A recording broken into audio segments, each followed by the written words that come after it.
I honestly think that for Android, online open world games are more profitable and make a lot more sense. Recently, with the launch of Arknight's Enfield, we can clearly see the real power of Android. I'm not saying that offline open world games don't exist on mobile, they do, but the truth is there are very few of them, and that's exactly why I gathered the best ones right here in this list. So today let's talk about the 15 best offline open world games for mobile. Leave a like and come with me.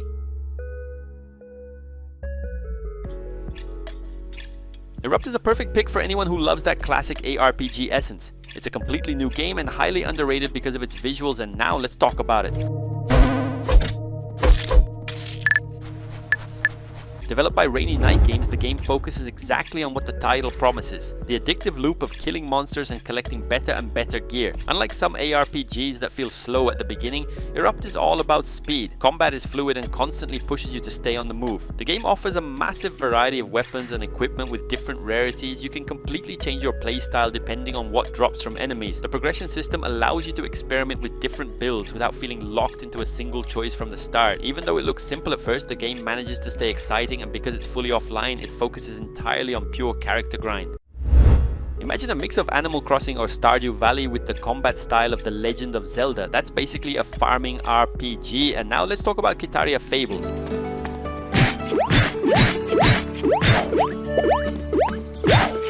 In KITARA FABLES, you play as Nyan, a soldier sent to Paw Village to investigate a corruption that's affecting local wildlife. The game is built around two main pillars. First, you inherit your grandfather's farm. Here, you plant crops, harvest them, and sell your products to earn money, and more importantly, to cook meals that provide essential buffs for combat. Outside the village, the game becomes an isometric ARPG. You fight monsters in real time, use magic, dodge attacks with clear ground indicators, and explore dungeons. The game feels like it was originally made for a Nintendo console, and you can see that influence in every detail. Don't be fooled by the cute visuals.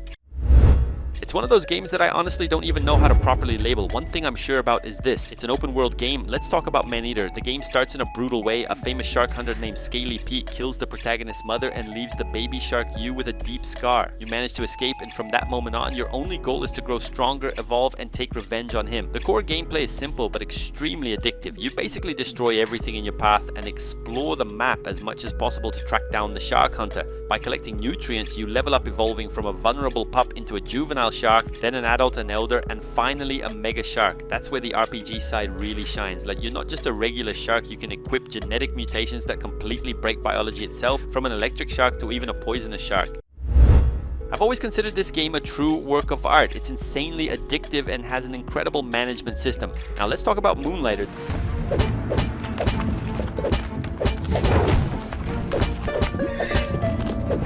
The game is theoretically simple but built around a brilliant premise. Someone has to sell the items that heroes find inside dungeons, and that someone is you. The gameplay revolves around a very well-defined day and night cycle. At night, you dive into dungeons to collect loot. During the day, you run your own shop, set prices, and try to maximize profit so you can invest in village upgrades and better equipment for yourself. A lot of people get this wrong, but the shop system is not automatic. It's a strategic minigame. From pricing decisions to dealing with thieves, you need to pay attention to everything. And of course, the combat and its roguelike system are one of the game's strongest points. That's exactly why this game is a true work of art.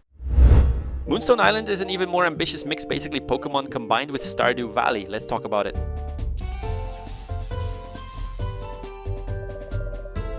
Unlike most farming games where you're stuck in a single valley, here you live in a floating village. To progress, you use balloons, flying brooms, or mounts to explore over 100 procedurally generated floating islands. Instead of fighting alone, you tame spirits that work like Pokemon within the game. Combat is turn-based but built around a card-based system, attacking, defending, and applying status effects. It's far more strategic than simply clicking and attacking. As part of your training to become an alchemist, you also have responsibilities in the town, from building relationships with villagers to managing crops that directly improve your abilities. OJOL Simulator is for those who don't want to kill anyone or do anything extreme, just work to survive. Let's talk about it.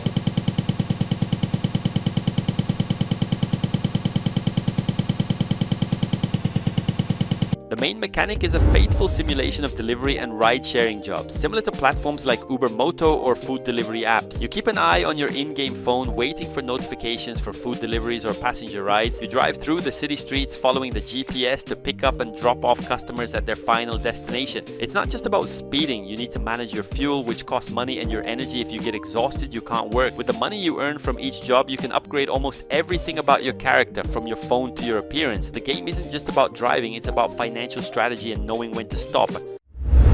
If you like Minecraft but feel like it has no real objective and can be a bit directionless, you're gonna love this game. It might even become your favorite. Let's talk about Portal Knights.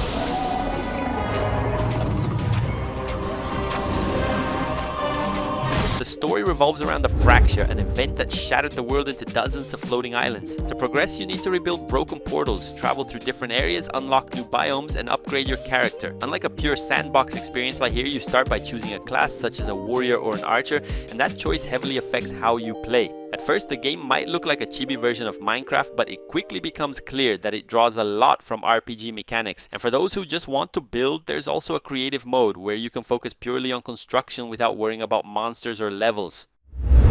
Developed by JSF Games, a studio known for making open world titles, this time they decided to focus on a survival based experience, and the result is really solid. Let's talk about PROW Z.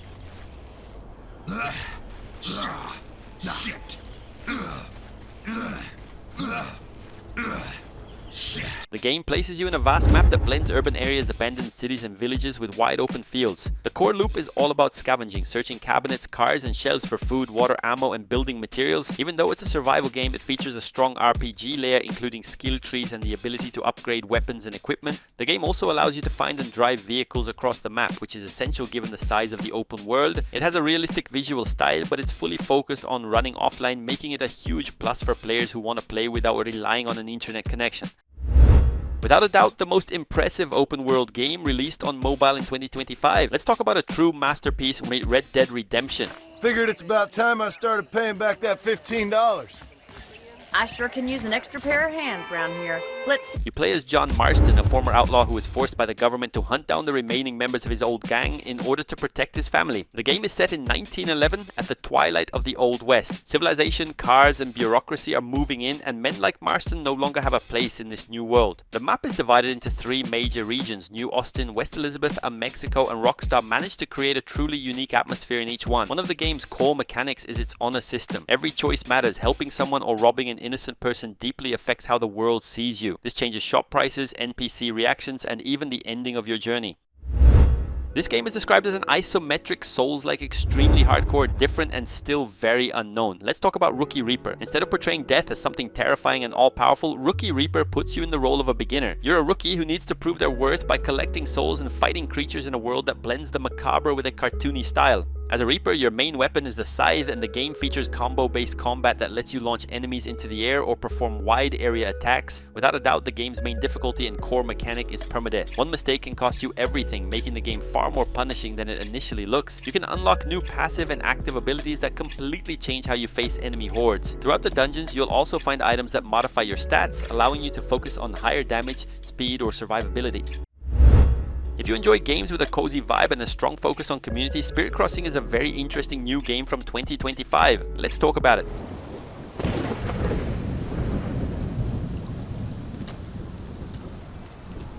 The game takes place in a magical, vibrant realm that exists between the human world and the spirit world. You live in shared villages with other real players. Together you gather resources, plant orchards, and decide how the village should grow. To keep the village safe, players must perform acts of kindness and deliver offerings to restore magical lighthouses that protect the land from powerful storms. The game blends online and offline experience. Since it's distributed by Netflix, you can play it fully offline if you want, but there are also multiple online modes if you choose to participate. Unlike other MMOs where you just add someone and that's it, there's friendships here have progression levels. It's an excellent game to play with friends. Tales of BLOOMRISE is, in my opinion, a real hidden gem on the Play Store, one of those games that almost no one knows about. Let's talk about it.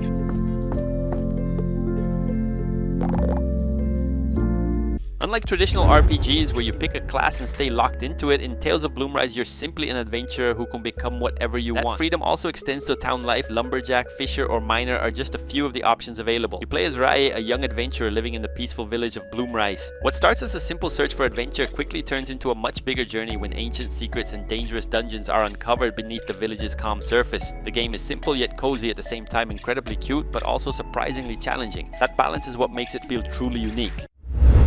White Flame. Hunter is one of those titles that instantly stands out for being offline and for doing things differently compared to most RPGs. And of course, let's talk about it.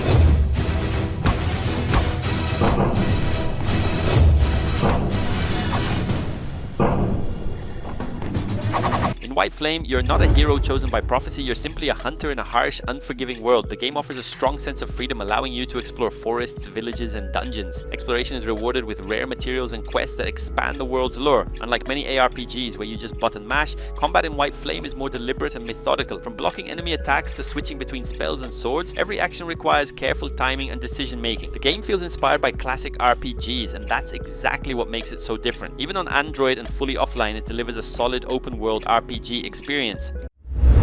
If you like the idea of dungeon exploration and upgrading equipment but want something completely different, Wallworld is a great choice. Unlike most games where you explore on foot, here your base is a giant spider-like robot that climbs an infinite wall. You can move up and down freely, and the core mechanic is finding and mining resource points along the way. The robot is equipped with weapons to repel periodic waves of monsters, and your character can also fight outside the machine. The gameplay is built around two main elements that happen at the same time. You must decide where to stop your robot to mine valuable resources while also surviving zombie hordes and defending your mobile base. A lot of people don't even realize this game is on the Play Store, but it's easily one of the most unique open world experiences on this list.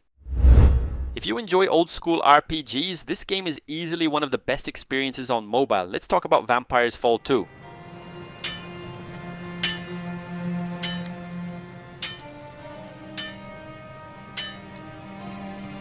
While the first game focused on a more retro 2D style approach, Vampires Fall 2 greatly expands exploration. The map remains massive but now features richer environmental details, more lively cities, and far more complex dungeons. The tone stays dark and melancholic, dealing with themes like betrayal, bloodlust, and the fall of kingdoms, but with much improved graphics and lighting. The combat system remains familiar, a turn-based RPG, but with important additions such as the focus system. The skill tree is also much more branched out, allowing you to build a vampire focused on raw strength, blood magic, or agility and evasion. The game fully embraces the idea of a true RPG and improves on almost every aspect in a massive way.